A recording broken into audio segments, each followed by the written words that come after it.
In 2019, PhD candidate Steve Jacobs surveyed thousands of biology professors and found that 96% of them believe life begins at conception. Out of the 5,577 biologists surveyed, 85% identified as pro choice and 63% as non religious.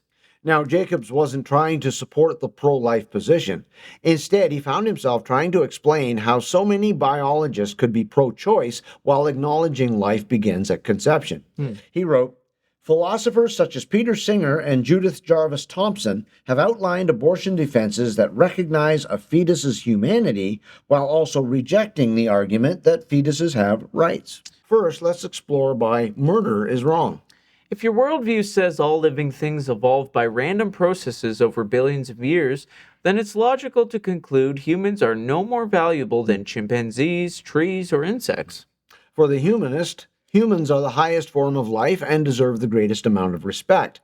But God is higher than all creation, and only He gets to decide what is morally right or wrong. In Genesis 9:6, God says, whoever sheds the blood of man, by man shall his blood be shed, for God made man in his own image. Humans are created distinct from other creatures, and killing a human is particularly serious because it involves destroying an image bearer.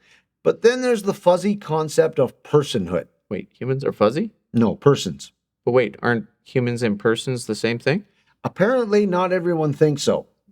Peter Singer, professor of bioethics at Princeton University, wrote, human babies are not born self-aware or capable of grasping that they exist over time.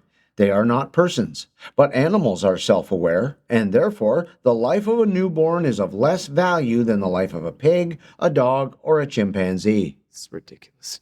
The idea is that biology determines humanity, but personhood determines worth. However, it's always been dangerous to question the personhood of certain human beings. Indeed. Such thinking has led to things like slavery and the Holocaust. In fact, in Canada, at one time, women were denied the vote because they were not considered persons either. Yet, ironically, some of the folks currently denying personhood to preborn babies are women. Ouch. That sounds harsh, but consider a common scenario. A woman finds out she's pregnant. Pro-abortionists would say she alone can choose to abort or not because it's her body. If she decides to keep the baby, studies indicate she'll probably make healthy choices during pregnancy, like abstaining from alcohol.